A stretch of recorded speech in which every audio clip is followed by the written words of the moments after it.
Welcome back to Natty Muscle Radio, where it's our mission to make natural bodybuilding great again. We finally did it. We got our first episode out. I even doubted if it was going to happen at times, but I kept at it. I got the website URL up. I got it uploaded. I finally got an interview from someone from the UK, which was a huge issue at first, but we got it out, and it's all good. I'm getting some good feedback on it, so thanks for everyone who's listened so far. So I'm just going to reintroduce my two co-hosts, Shao and Breton. Shao, what's up today? Hey, what's up, man? Do you guys hear me? I can hear you pretty good, man. Sounds good. Everything's going well, man. Like I mentioned before, I'm fighting off a little cold right now, and I'm trying to get over it. It's hindering my training right now and my appetite, but I've been through this before, and I'm just trying to hang in there, get my way through it, feel better. So I'm slowly trying to get back to training and just trying to get some food into my body. Right on. Breton, how are you doing? Things are good. What's going on, guys? I hope if you listened to the first episode that you enjoyed it. We got another good one coming up today. But things have been good with me. Training's going really good, and a nice productive off season. Hasn't been about 7 or 8 months ago, I guess, since my last competition. So things are going good. Nice weather in Halifax today, and just out on the water. So enjoying things and just enjoying the off season. Right on. So that kind of circles around to our topic for today. We're going to talk about Breton and Shao's off season, and then after that's done, we're going to go into my prep. Later in the episode, we're going to have an interview with Carl Sievert, who's a really impressive Minnesota natural bodybuilder competing this year. His goal is to be a world champion, so he's super driven right now, and I got a great interview about his prep and his competition history. Before we get into the episode too, I want to shout out one of my clients.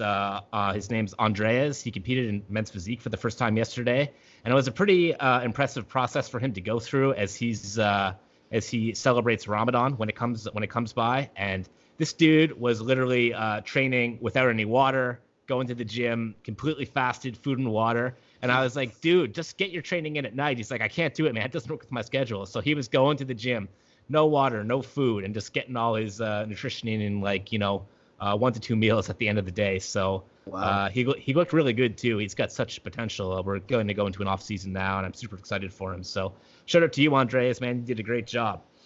So let's get to the topic at hand. We're going to start off with Shao and just talk about his off season and how it's been going. So Shao, give us the details. Let's start with training. What's your training been like lately? How's it been going? Oh, man, off season. This is one of my favorite time of the year, and for this one, it's gonna be a long one. But currently, I'm running a push-pull leg training split.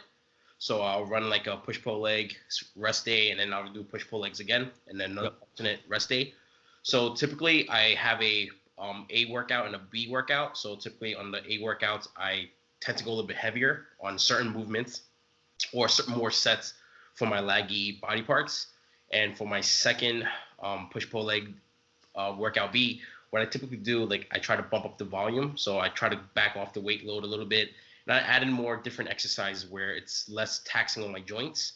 So that way my body can support, having a healthy long-term off season while trying to make as much growth as possible. What are you trying to focus on specifically with like breaking up muscle groups, and like what's your overall training focus? It's funny because I definitely have weak points, but I always typically end up trying to bring up everything, but my main focus will always be my chest. I think my chest, my glutes, my hamstrings, and my calves. I think this time I really want to bring them up. Spend more time in off season for a longer duration of time, and just really focusing more on the mind muscle connection and just muscle activation, and just try to bring them up as much as possible. Are you still working with Christopher Vericat very closely? Currently. We talk. I'm currently not working with him, but he's always been he's a brother to me, and we've been working together for 2 seasons, so we typically know what lagging parts I have to bring up, and he's the one that actually gave me the idea to kind of like back off the flat bench in a little bit, just focus more on incline and decline. So I did tell him that I want to hold that off a little bit when I started this off season back in January, but it's about time. I think it's been about 3 weeks since I've been focusing more on incline and decline now. So I typically do like the flat bench press or the hammer press, like last movement for like 2 sets of like 10 to 20 reps, just to get that nice pump, the blood flowing. But other than that, we still talk. We show each other the progress pictures. He keeps me grounded.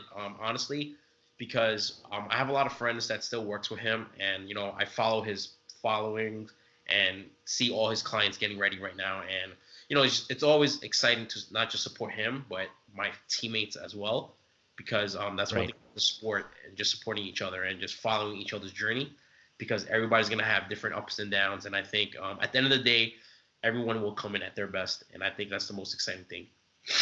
Are you tracking your weigh-ins very close and macros? You're just are you kind of going by feel? And I'm curious too, like when did you step off stage and how long have you been in off season for?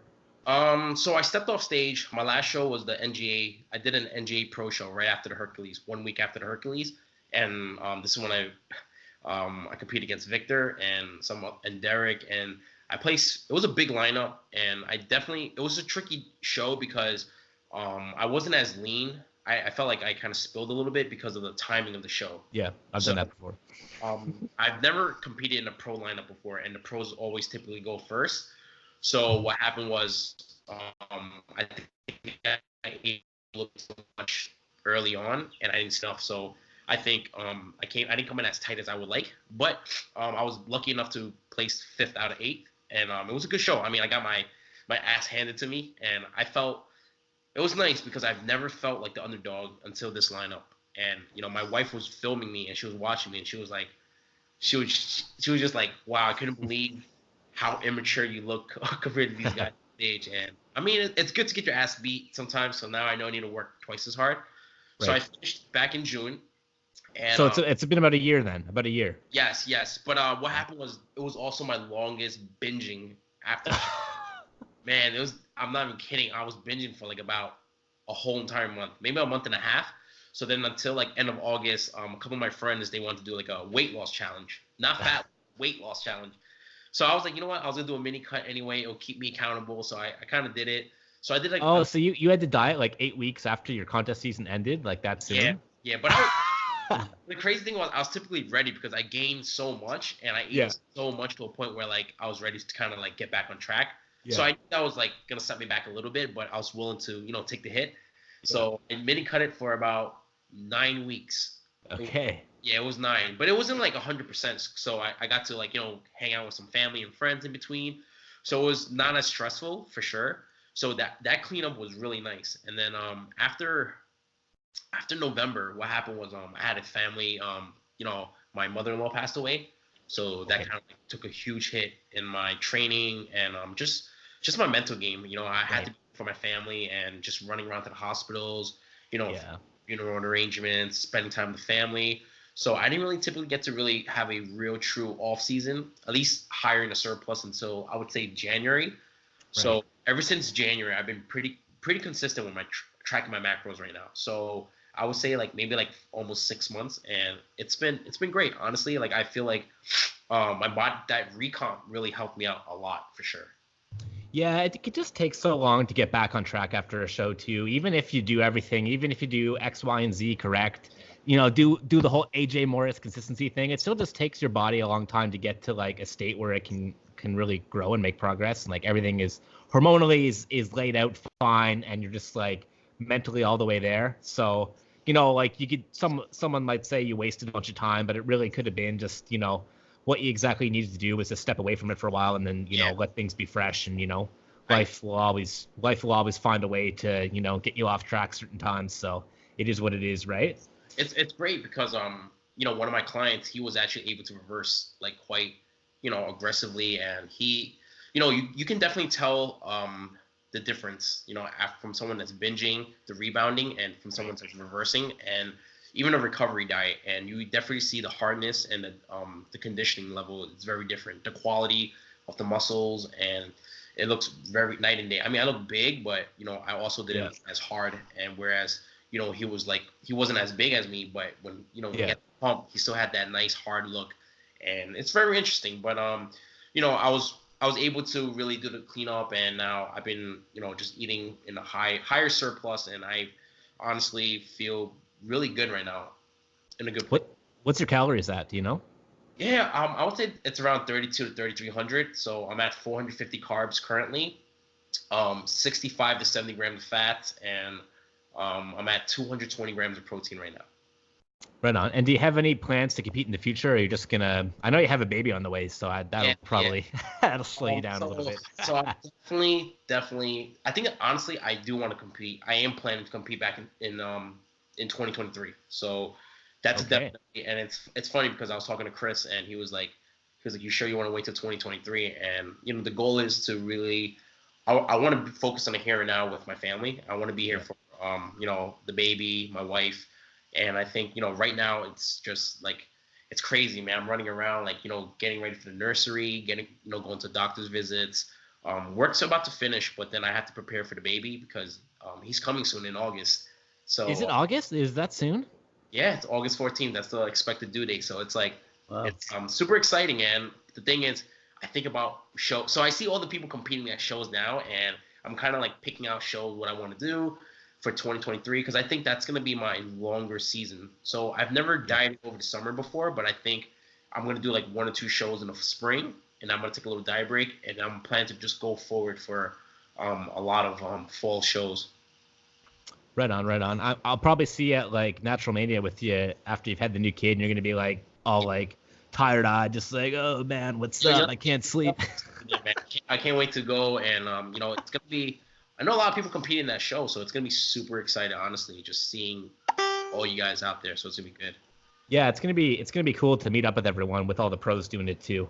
But yeah, so we'll move over to Breton now. Breton, tell the listeners when you started your off season and what kind of path you've taken since you've been on it. I know you're a little bit more recent than Shao, just by a bit, but go ahead and let us know what your protocol has been lately.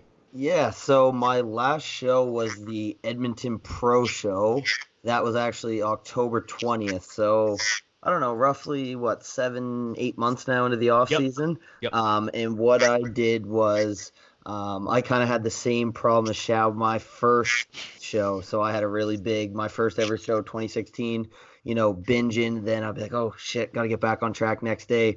Oh, kind of starve myself, right back to the binge, like awful for, gained a quick 15, 20 pounds and just really kind of put a dent into my off season right away. The food tastes so good after your first show. You've never tasted food as tasty as your first post-show binge. Man, that is something else. People can warn you. Like, that's the thing. People can warn you all they want until you experience it. I literally think everyone's going to just do it, and you just got to experience it. Like, It was tough, but you know what? You live and you learn. I was less educated back then, blah, blah, blah. Didn't have too much going on with the post-show diet and stuff like that, so the approach I took this time was kind of like a 3-DMJ recovery diet, I guess. Sort of just did that myself. Increased my calories probably by honestly like 800 or 900 right away because I knew I was going to be hungry and I was okay with just gaining a little extra fat rather than going through that binge cycle again. Nice. So yeah, right off the bat, I was probably eating right into December 1st, I bet you, or November 1st, sorry, like close to 3,000 calories right from there. So what I did was I made sure that I was going to be pretty strict with things for the first probably 3 or 4 months, honestly. I tracked macros every day, pretty much just like to the gram like I would contest prep. Worked my way up to about, I was eating like 700 carbs at one point there. So I was eating about 4,000 calories, a little over, probably 4,200 calories. Hell yeah. And I was doing that pretty consistently up until about when I had my exam. So like the end of April or so. And then that's when I decided when I'm coming home for summer and stuff like that, I'm just going to kind of more intuitively eat, be a little bit more flexible, just kind of, enjoy the other things life has to offer rather than sticking and eating gram by gram, because just the lifestyle I live, I know I can do that and I can still make things work. I'm fairly good at now at kind of just intuitively eating and making sure that I'm just kind of hitting my protein intake is the main goal. So yeah, right now I'm about 190 pounds, so roughly 35 pounds over stage weight for me. Like I said, about 7-8 months into the off season, probably am looking at a mini cut here soon where I'll probably do for about 4 to 6 weeks, track my macros and try and hit between 22 to 2,500 calories roughly. Do things pretty aggressive, go in 1,000, 1,500 deficit, see how things are feeling there, get in, get out as quickly as possible. So that's what I'm looking at right now. Yeah, one thing I was wondering too, you being a type 1 diabetic, if the listeners weren't aware, I know like you have to change, your insulin sensitivity would probably, as you gained a little bit more body fat, would go down, and you might need to require a little bit more just to equal out the balance of all the food you're intaking in and your needs for that. So I'm curious how that changes from pre-contest to off-season. Can you tell the listeners and myself that? Yeah, totally. So actually, that's a really cool question because that is something that I definitely have learned to get a little bit better with. It was definitely it was tough during my first contest prep. I So bet. just like you said, when I was at like probably, getting pretty lean, getting to that point where, I'm 5, 10 pounds away from stage conditioning, I was literally, I would say, taking about a 1/3 of the amount of insulin I would take in my off season. Damn. So I was taking probably like for every meal basically is what it works. Every kind of snack and meal I have to figure out, how much carbs, fat, protein are in the meal and how much insulin is required to kind of level up my glucose levels from there. Yep. So essentially I take insulin probably 3 or 4 times a day on average. Right now in my off season, it's on average about 4 to 6 units a meal. That's like a pretty average dosing for me right now. And during my contest prep, like 1 to 2 units would easily cover a meal, and it was pretty crazy because cardio too would significantly impact my sugars as well. So if I was say running a little bit high like my sugars, I wouldn't even have to take insulin because I knew I'd do half an hour on the treadmill or whatever the case may be, Right. and boom, spike It's right down gone. and go even. Yep. That's something I find in the off season, which doesn't impact it quite as much, just because extra body fat, whatever the case may be, some more mass, just a little bit more insulin resistant. If I do some cardio now, it really doesn't like affect things as much. So there's Yeah. definitely some cool, I guess, unique changes that I have to be aware of that I have to kind of adapt to over time. But yeah, no, so there's definitely some adjustments that I have to make when I get leaner during a contest prep. Do you have any like crazy stories of like going like super hypoglycemic during prep that are just Yeah, like honestly, that was probably the most frustrating thing ever. So there'd be times, like being 4, 5, 6 weeks out. I remember I really struggled this time. I think it's because I just with my last prep, I was dieting for 40 weeks. For me, I mean, it's my second ever prep. I went from a 13-week prep to a 40-week prep. So for me, Yeah, it was buddy. quite a nice bump up. So I think my body was just getting so run down. Yeah. I was getting low blood sugars like multiple times a week. And for me, regularly, that might be like a once or twice a month thing. So to have that happening multiple times a week was so frustrating because, I'm eating 150, 175 carbs some days, stuff like that. And then my blood sugar goes low and I got to drink a juice box and that's 30 carbs. And it's like, Yeah. great, there we go. Probably could have used those carbs in something a little bit different than a juice box. You know what I mean? But, stuff like that would happen. Or say the end of the night, going to bed, macros are hit and my blood sugar goes low. Well, kind of, you're in a tough position. What am I going to do? I got to drink the juice box and eat whatever extra food's required to kind of keep that Yeah. stable, right? So it was multiple days, which was frustrating for me when I felt, okay, I got to come in a little bit sharper. And then these multiple low blood sugars, I'm just, kind of my deficit's getting smaller and smaller with those Yeah. lows. So definitely some things that were frustrating, but again, just like it's something I got to adapt to. And I think every prep I've gotten a lot more knowledgeable with that. So it's kind of unique Yeah. that way. Having the extra time during prep would probably, help that too. Like even if you had like a bad week where, you had several issues with that, had to take in more carbs than you would have liked to cover your insulin. Yeah, I mean, I could see how having more time would definitely certainly be on your side for that. Yeah, for sure. No, totally. Do you have you have a show planned in the future, right? You were thinking Worlds in 2020. Yes, 2020 Worlds, and then I think kind of what the rule is, it works. You got to do a show like compete right before that for me because I wouldn't have like qualified from doing. I didn't do Worlds last year or anything. So yeah, that's the what I got my eye on. That's the main show. Then the one before that, I'm not really sure. The idea is I want to do it pretty close, like hopefully within a few weeks of each other. I don't want to, Yeah. I want it to be a little bit of a warm-up show, but I'm not trying to extend things too long. I want to time it like really good this time, hopefully is the plan.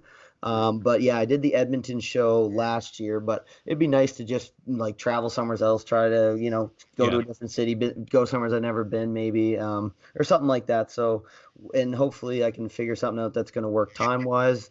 But yeah, if that's the case. So probably 2 shows in 2020, but the main show being Worlds.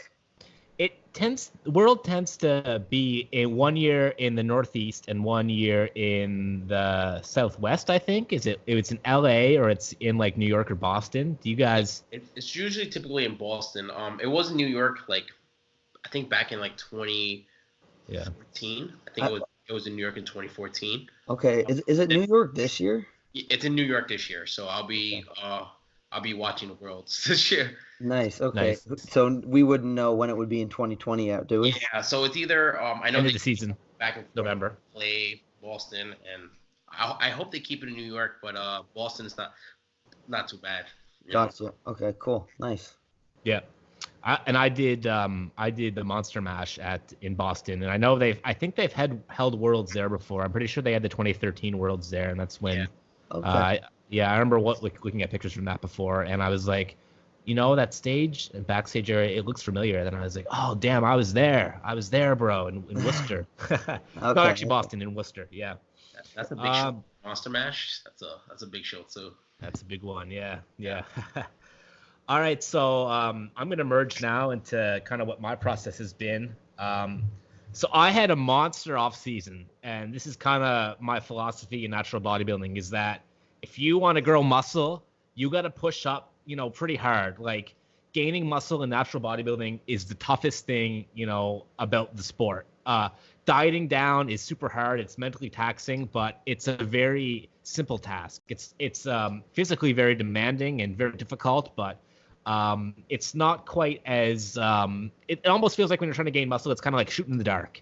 You get all this body fat on, and it's really hard to tell whether you're gaining or not. And I had my previous experiences, staying kind of leaner in the off season. I just felt like I just wasted so much time doing that. And I did the long reverse diet when it came out in 2013. I was just like, this is when like reverse dieting came out, and it was super new, like just brand new. And like no one really knew what it was going to do for people. It seemed new and fancy, so I tried it. And I remember this one year I gotten down to about 171 to compete, in pretty good shape, not like as good as your top natural bodybuilders, but like the beginning of like striated glutes, and pretty decent overall. The leanest guy in the show I did that year, which had a lot of big guys but wasn't too like competitive with like the conditioning or whatnot. But anyways, I was just obsessed with doing this long reverse diet. So I did it, and literally, I think the show was in September, kind of end September, and by January I had gained like 5 pounds, like almost nothing. Yeah, and I was like, I kind of like didn't realize what was going on yet, but I started to work with the coach then, and he was like putting it into my head. The coach was Eric Scott, by the way. I want to have him on the show sometime. Really great guy, and he was putting the seed in my head that I needed to just get bigger, but I just didn't want to like commit to that level of like weight gain, because like people were talking about you can only gain this many pounds per year as a natural, and like you shouldn't really get like, I think the rule back then was like 20 pounds over stage weight. And there's all these examples being posted, like Lane Norton would post this guy from like Sweden who like would be like on pretty high calories, like obviously just had a fast metabolism, and he had like shredded glutes in the off season on like 500 carbs, and like that was like the goal. That was like what people like wanted to chase if you were like on social media at that time. But I just did that, and I was just flat. I was like, I had been stronger, like way stronger before, and so I just had my kind of monster off season that year, which is that led me into my 26 competitive season. And when I started to diet then, I was like, damn, like that big bulk did a lot for me. So I did it again this year. I did it in the same way. I just didn't weigh myself. I just ate more and more intuitively. By the end of the offseason, my calories were like 4,800. And I didn't weigh myself till I was already like a week or two into prep. And the first weigh-in I got was 224. So I would assume I was probably, almost to 230, definitely over 225 when I started. And I started dieting in January of this year. I had about 3,600 calories, and that started to work for a while. I was pretty kind of loose in my tracking for a little bit, just kind of getting myself down there. And now here we are in June, and I had a pretty low weigh-in this morning of 185.4. I would say I have about 10 pounds to lose at most if I want to be very conditioned. And what's kind of interesting this year that I find different is there's kind of like a density and hardness to the muscle that wasn't there before. And it's really kind of interesting because I can see how someone can get themselves really screwed up like this, because if I wake up in the morning and take a picture and I'm kind of like slightly dehydrated and I use that kind of lighting coming in from the side, you can look at like my lower body and think I'm almost show ready because, I have a lot of muscle in my quads, and that light comes in from the side and it just kind of casts this depth over your physique. And it almost looks like I'm like could compete, like I could get out on stage and do okay. But if I look at the front-facing lighting later in the day, you can really tell my lower body has like a lot to lose. And if I go and pinch it, you can tell there's a bit. So a lot of people are telling me I'm like way ahead of schedule, and I might be a little bit ahead, but there really is like to get that fine details and, granite separation, it's going to take a while to get there. So as today or yesterday, I would have been 16 weeks out from my beginning show of the season. And, so far, in terms of like how I feel day to day, I feel pretty darn good. And a lot of this has to do with lifestyle. And as some people may have known, I was previously working as a paramedic for 4 years. This year in January, I had a major issue with the ambulance company here. That job's over now. And what I'm doing now is I'm working at a center for adults with autism as a autism support worker. And it's kind of been really nice because I've grown to really like the job. And the hours are just day shifts. I'm looking at like kind of hours like 8:30 to 4:30 type hours. And it's just, I'm used to doing these crazy night shifts. I was on the rotation of 2 days, 2 nights, 4 days off for a year and a half. Before that, I was a casual with the ambulance company here. And I would just work day, night, no rhyme or reason. And it's been really nice to have like a proper circadian rhythm. And it's been almost a blessing. And, the job has been enjoyable. And I'm planning to do more stuff like that in the future. I'm going to apply to do a Bachelor of Education soon and try and, get into that field of probably looking to, either be a classroom teacher, or I might kind of specialize in children with special needs. It's kind of interesting to me right now. And it's made my prep just so, what's up, man? That's what that's why I studied for my bachelor undergrad.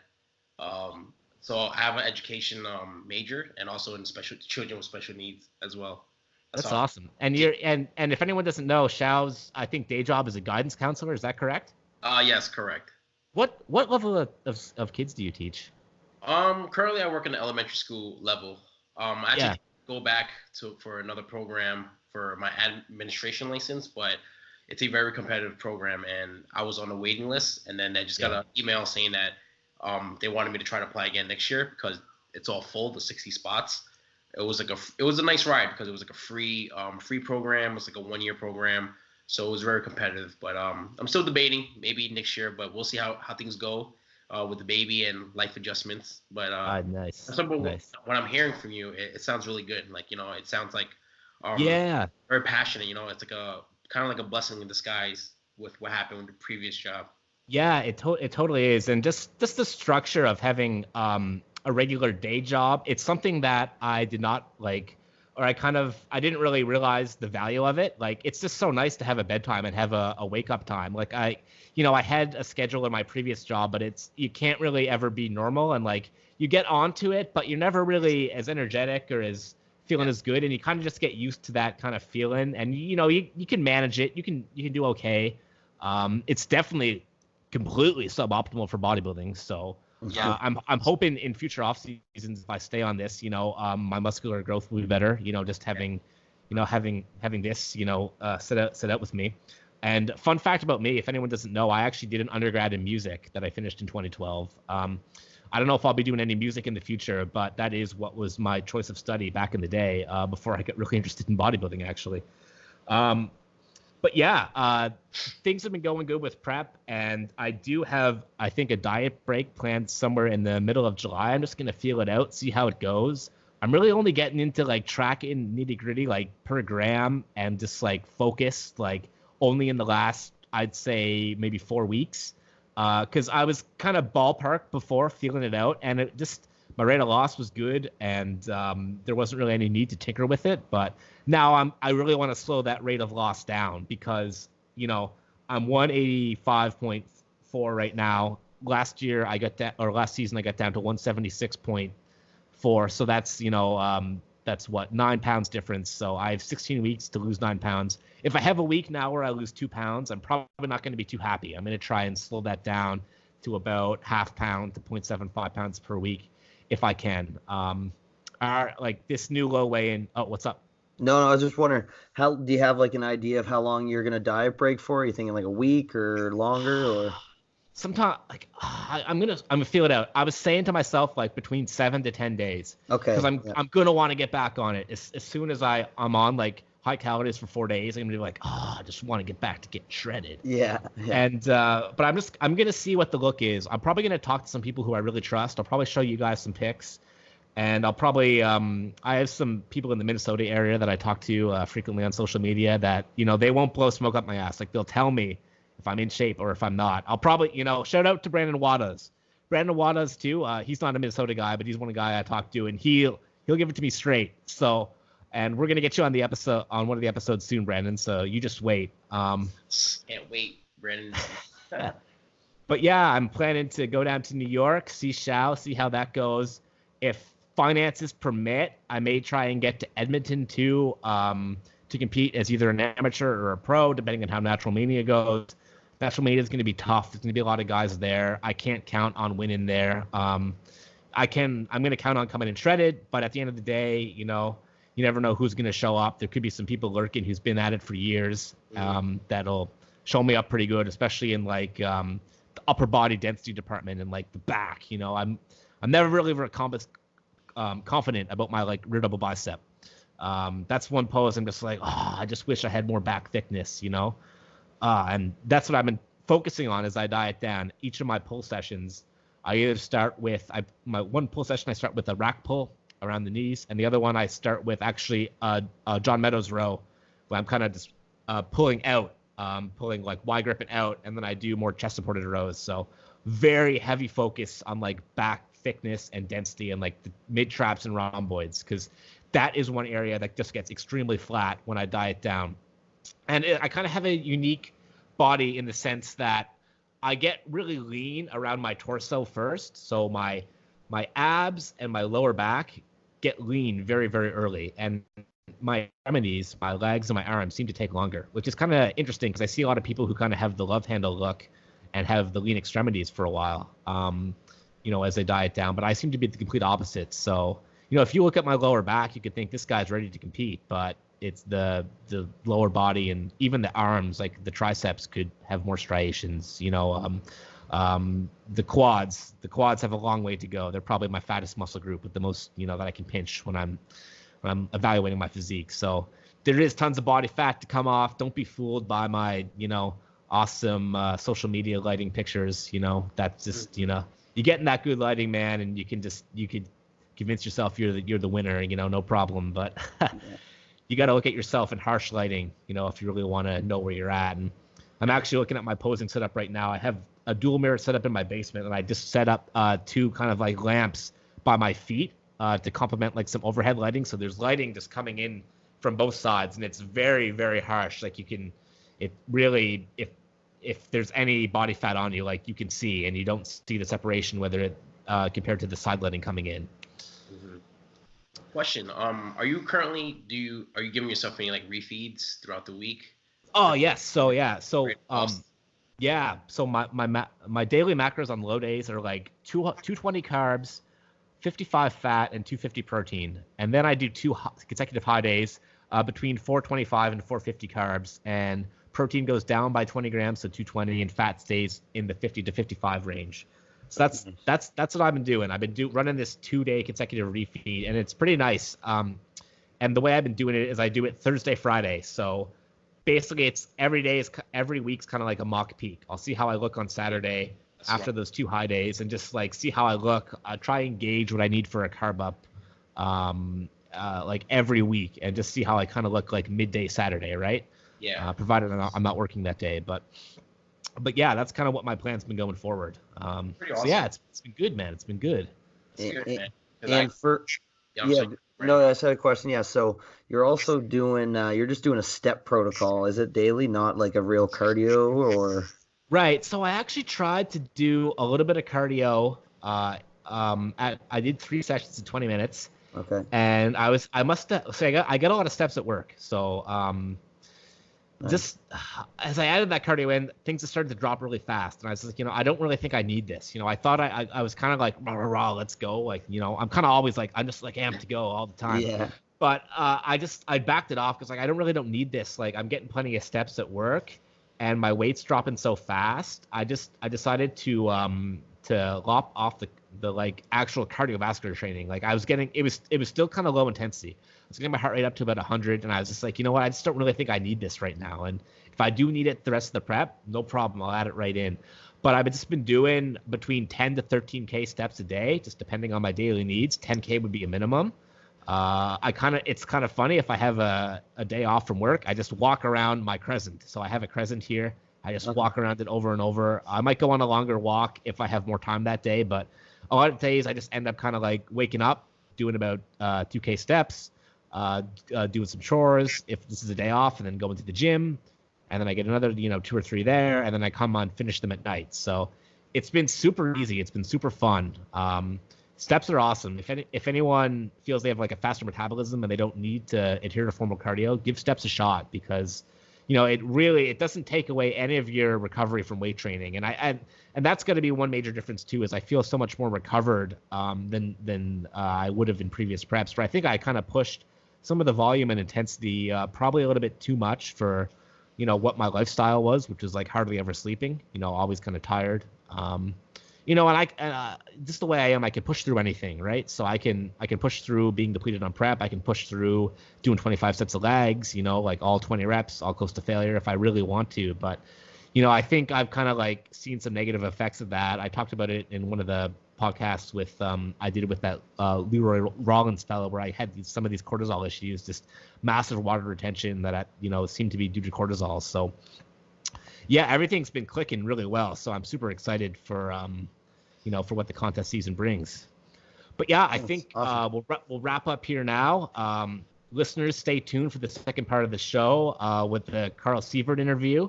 And if you guys have any guests you want to hear on the show, or if you have any topics you want to hear discussed, let us know, and we'll do our best to cover them. But for now, with Natty Muscle Radio, we are out. Have a good week, guys.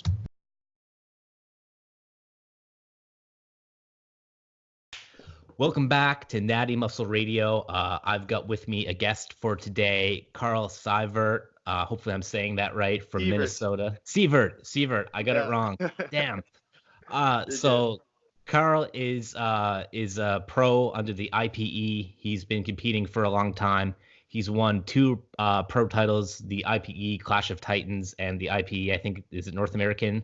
Yes. Back in 2015, and was it 2017 you won those? Yeah, the Clash of the Titans was in 2017. 17, right on. And placed 4th at IPE Worlds in 2017 as well. So very accomplished bodybuilder today. And I'm going to send it over to you, Carl, right now. I'm just wondering if you can give me a bit of background, how you got into the sport, and take us away. Yeah, so growing up, I was really big into hockey and baseball. I played hockey since I was probably about 5 years old, all the way through high school. And as you know, in Minnesota, it's a pretty big sport here.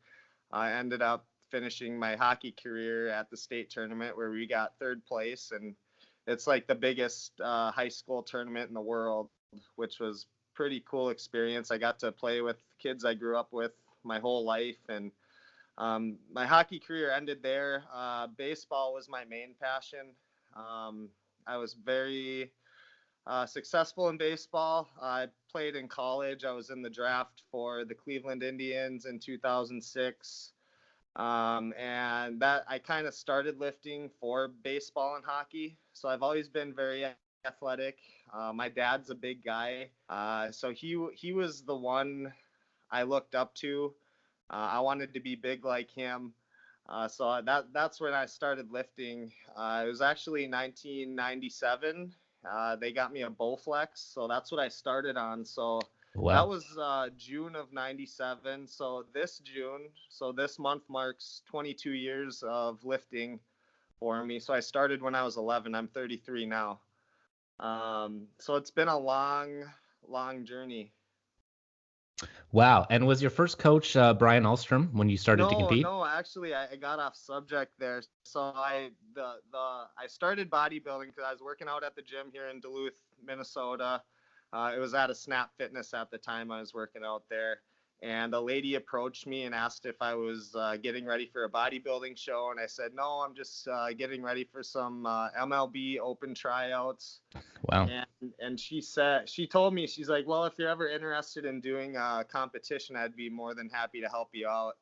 And the very next day, I told her I'd do it. And she was a former figure competitor, so she had like a very rough idea of the diet and everything.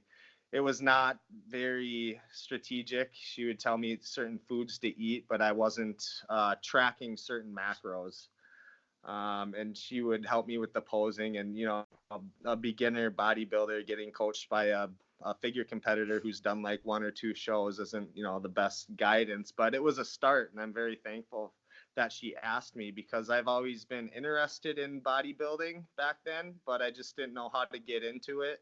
I didn't know anybody here in Minnesota that bodybuilded, and it was just something I didn't know how to get into. So if it wasn't for her asking me and actually helping me do my first show, who knows if I ever would have started. Wow. So what was your first experience like when you first competed? Did you win really easily, or was it like a big disappointment, or how did it all go down? No, it was a great experience. I was going to college at the time in Iowa, where I played baseball, and it was at the Northern States Classic in 2009, and I did the novice class, and I ended up placing second place at my first show. Brian Birkland, do you know Brian? Yeah, I'm familiar with him. He just competed the other weekend, actually. Yes, that's right. He killed it, and he actually won that class. And then that kind of lit a fire under my ass. And I took about 3 months off, which wasn't a long off season, and then I did the 2010 Natural Mr. Minnesota, where I won the novice tall class, and then I won the novice overall. So that was my first taste of victory in bodybuilding, and from that point on, I kind of learned what a pro card was, and that's what my next goal was. So one of the things I find most interesting about your physique is obviously just how freaking massive you are. Which sounds kind of funny to say, but it is. When you look at your pictures and compare yourself to other natural competitors, the difference is very striking. Right. I'm wondering if you can talk a little bit about your training style. I have some of your workouts up here. It seems like your training is like, to me, I classify it as like very like Doug Miller like. I'm Okay. looking at one of your chest days here, and sometimes you're doing like 10 sets of 10 with like on like a dumbbell fly, and then you move on and do like another 10 sets of 10 doing something else. And I think I read one workout where you did as much as like 35 working sets for like chest. Can you talk to our listeners a little bit about that and how you just approach training in general? Yeah, so I've always been a high volume guy. Starting out, I didn't know the different rep schemes and everything. I've just always loved doing high volume training, but at the same time, I make it a point to do some heavy sets as well. And that's where the 10 by 10s come in, because I feel like I can get a lot of reps in while still doing high weight. Most of my workouts, or all of my workouts, I do at least 30 sets. That's my goal. So for example, on chest day, I'll do 15 sets of a press movement, and then I'll do 15 sets of a fly movement. So yesterday was chest, for example. I did 10 sets of 12 incline dumbbell fly. And then for my last fly movement, I did the seated fly. I did 5 sets of 30. So I usually do at least one exercise where I'm doing 30 reps. Wow. Total, I usually shoot for 600 reps per workout. Wow. I hit that pretty easily. So I'm hitting 600 reps in 30 sets. So when you're doing one of these 10 by 10s, like how many sets are you taking to complete like concentric failure? Because like a lot of people will hear this type of training style and be like, well, that's overtraining, you know. But I've done workouts like this before, and you kind of just get into like a pace where you're just kind of like pumping the weight, and it's more just like it's like a little more like a rhythm, you know. And there's, you know, like for me, when I would do this style, I do like my last, you know, like 2 or 3 sets, hitting failure and just trying to keep the weight up. But what is your approach when it comes to like proximity to failure? I do a lot of rest pauses. So obviously, Oh, my first few my first few sets, I can usually get through them without stopping. Like for example, on my incline flies, my last few sets, so maybe 7 through 10, I might stop at 9. I don't put the weight down. I just kind of hold it up in the air and kind of rest for maybe 3-5 seconds, and finish strong. okay. You're kind of breaking up there. Not sure if you need to just if you held the phone differently or anything like that. But I'm wondering too, like, and when you're doing these workouts, I'm assuming you're just doing one body part a week because doing like 30 sets, you know, in one go is probably going to hammer it like enough days for it to not need to be stimulated again for like 5 to 6, 7 days. Am I correct in that statement? Yeah, so I'm just hitting every muscle group one time a week. Have you ever like found yourself into like a routine where you like were just going really hard and you found that you did overtrain a little bit and you had to rein things back, or is it kind of just like you can handle the most volume and just you kind of keep pumping it no matter what's going on? Yeah, I've never really felt like I've been overtraining. I mean, there's been times in the past, years ago, where maybe I was doing too heavy of one exercise and I would get like tennis elbow. That's the only irritation I've really had is on the inside of my right elbow. But I fixed that problem right away because I was doing curls with like 90-pound dumbbells, and it's just stupid. So I lowered the weight quite a bit on that particular exercise, and I haven't experienced anything like that since. But I'm resting. I'm doing each muscle group once a week. So after that training day, I'm resting that muscle group the rest of the week. And the nutrition's a huge part too. Just getting your rest and giving your body fuel to recover. For sure. And so a lot of people would think that you couldn't really like grow on a scheme like that because the weight would be like too light or like the it's not like heavy enough to failure or it's like overtraining. But can you talk a little bit about like how you would manage your off season? And I'm curious too, like I know you've been one who's done like fairly short off seasons but have gotten like, you know, pretty decent results from just even shorter ones. I'm just curious like how you set an off season out for yourself, like what kind of goals you'd write down for yourself and like I'm curious too, like what is the heaviest weight you've got up to in an off season? And do you have a standard off season weight that you try and stick at, or you just kind of go by feel? Yeah, well, my last 2 competition seasons, I've done 18-month off season. Okay. In the past, like the first few years, I would do like maybe 3 or 6 month off season, Wow. and obviously I was able to make improvements, but also at the beginning of my bodybuilding journey, I wasn't doing it right. So I was losing a lot of weight. Like I did it on my own one year, and I was losing like 6 to 7 pounds a week. And, Wow. around that time, that's when people first kind of knew who I was and they saw what I looked like. And then after I hooked up with Brian Alstrom, I had a proper off season. My diet was on point, and it really allowed my body um, to look like it was supposed to. I wasn't burning a ton of muscle, so Okay. people Wow. saw me when I was very depleted, and then they saw me the next year, and they're like, "Holy crap, this Ah. guy got huge!" But I was big on the off season before. It's just overtraining and under eating when I was Ah. doing it on my own. That's obviously a recipe for disaster. But So so I'm in some sense, it was more fixing some pre-contest issues that allowed you to like have this seemingly growth spurt, even though you were already big before. Okay, that makes yeah, sense. it's just getting the right guidance. Right on, right on. And so what's the heaviest weight you've pushed up to? I this off season, I got up to 240. That's the heaviest I've been. Okay, wow. Um, and that was a scale at the gym, and then I bought a new scale at the beginning of this prep, and when I started my prep, it actually said I was 230. So. And do I have this right? You're like around 6'1", is that correct? Yep. Right on. I'm bang on. I know I look at everyone's height and weight. It's like Yeah. over the last like 10 years of observing natural bodybuilding information, I just find it so interesting. Right. So let's just transition a little bit into your prep this year. So I know this is your first year working with Peter. Is it Fitchin? Do I have that correct? Is that his last Peter name? Fitchin. Fitchin. Yeah. So I know we were actually teammates before. We both I worked with Brian one year in 2016. Yeah.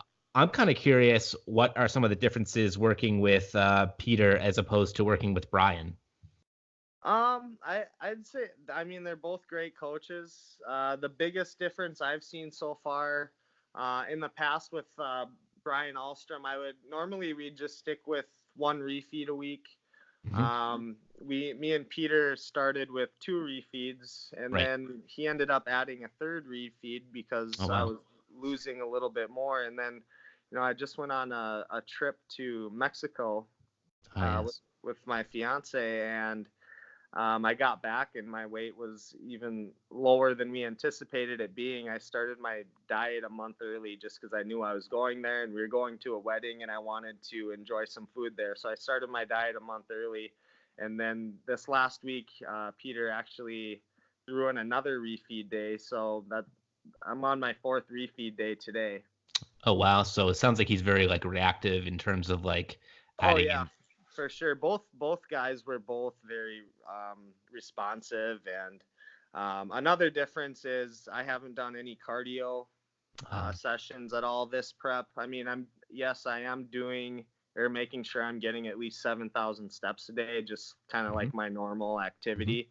But in terms of like cardio sessions, like HIIT sessions or medium intensity sessions, I haven't done any of that yet. Yeah, Brian was big in those, eh? Ooh, I did not enjoy my HIIT sessions from my 2016 season. Oh yeah, every time I did a HIIT session, I just think to myself, why do I do bodybuilding? Why am I doing this? Yeah.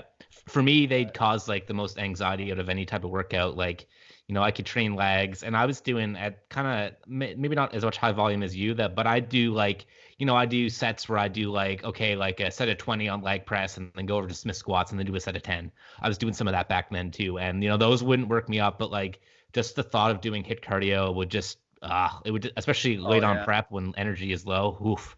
Oh yeah, at the those are beginning, difficult. it's not too bad at the beginning. I mean, it sucks if you're really doing your HIIT sessions correctly and really going 100%. But once your body fat levels get down, your energy's low, that's when it really sucks. It's rough. Did Brian ever get you on like the 3-to-1 high low day to high schedule? Because I know he had that for me quite a lot in my 2016 season, and it worked really well.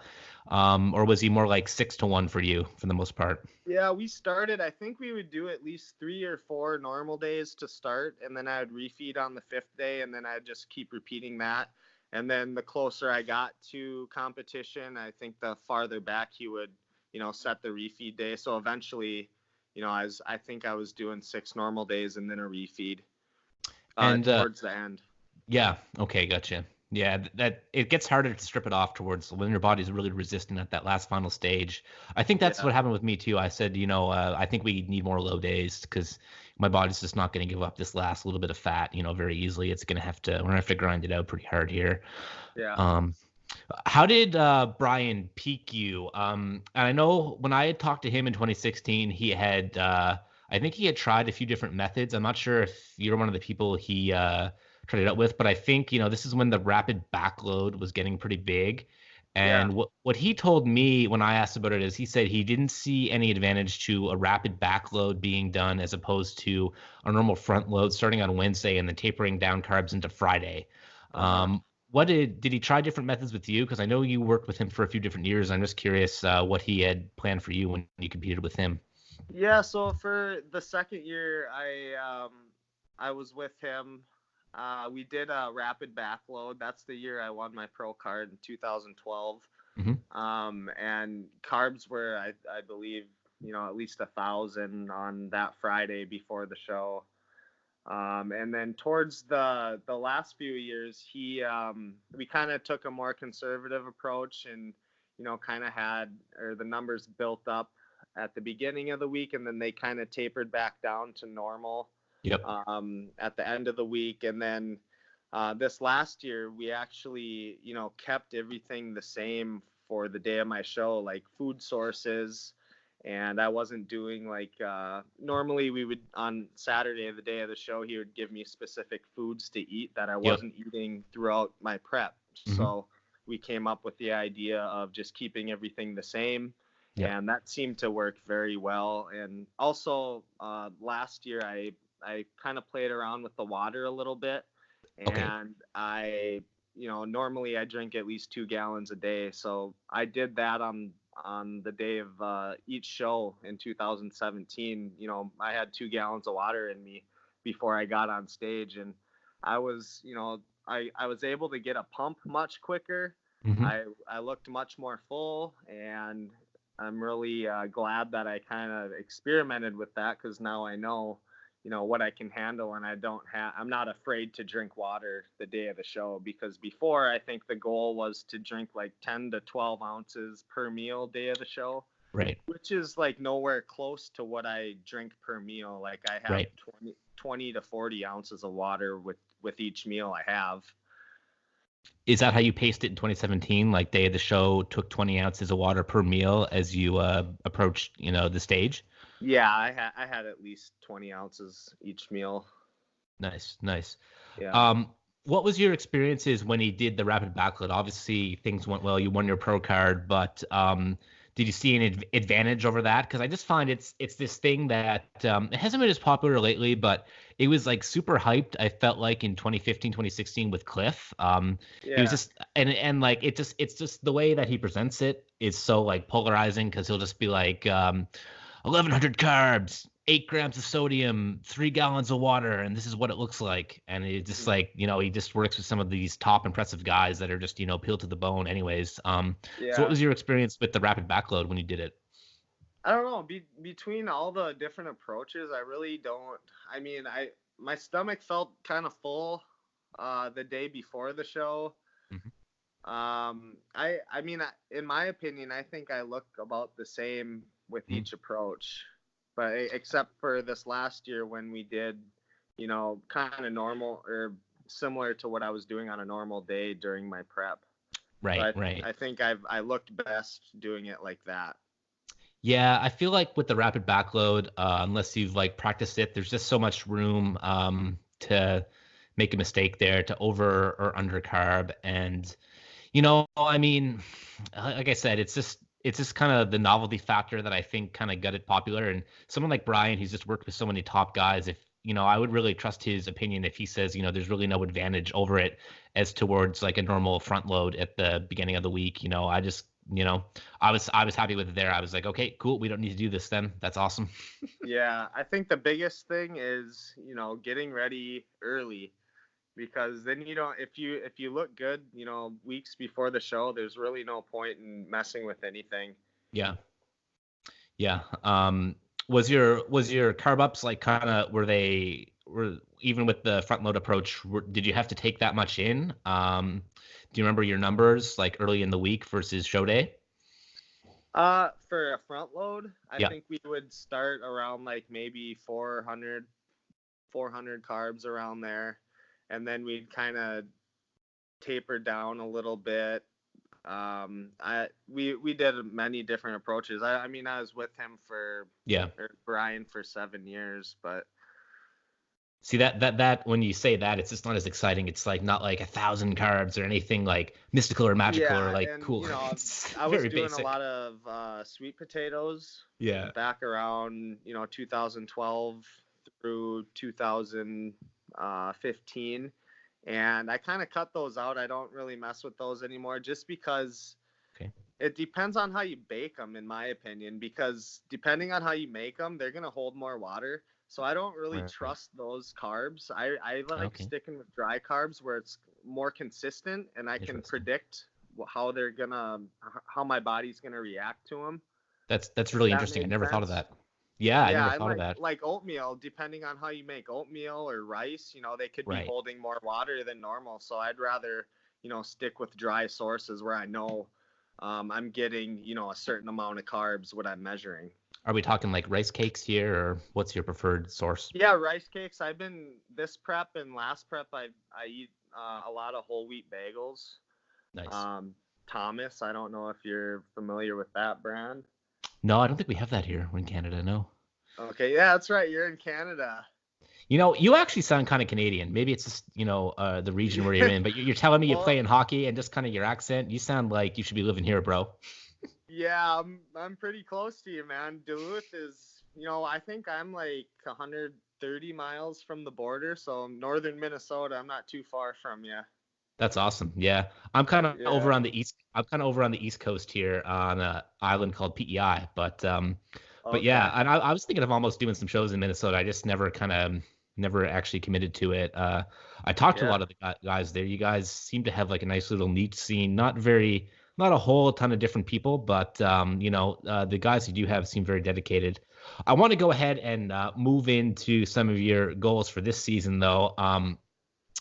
I know you're prepping. I'm not sure which shows you're planning to do, but if you could give us a rundown of what shows you have on the agenda for this year and what are some of your goals for this competitive season? Yeah, so I'm not planning on competing until the fall. Okay. And I started in April because I got invited to guest pose at a new show in the cities that Brian Birkland and Blaine Steffen are promoting called the The OCB Viking. Natural Viking. Yeah. Right. So that's the whole reason I started my prep a little bit earlier than I normally would have. Okay. So that's August 10th. So that's 10 weeks away. My goals this year, obviously, I'd like to qualify for the World Championships again. And my overall goal, my ultimate goal is to be a world champion one day. For sure. And For sure. now after the last, few years of competing, I've won a few pro shows. So I kind of have the confidence that I can do that. I have the potential to do that. And that's what I train for, is to win.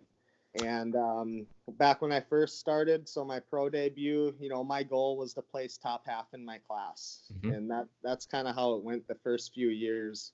But after 2015, winning my first pro show, I kind of realized that, I'm not going to shoot for top 3. I'm going to win. Are we going to see a rematch of yourself and Sam Okinola this year?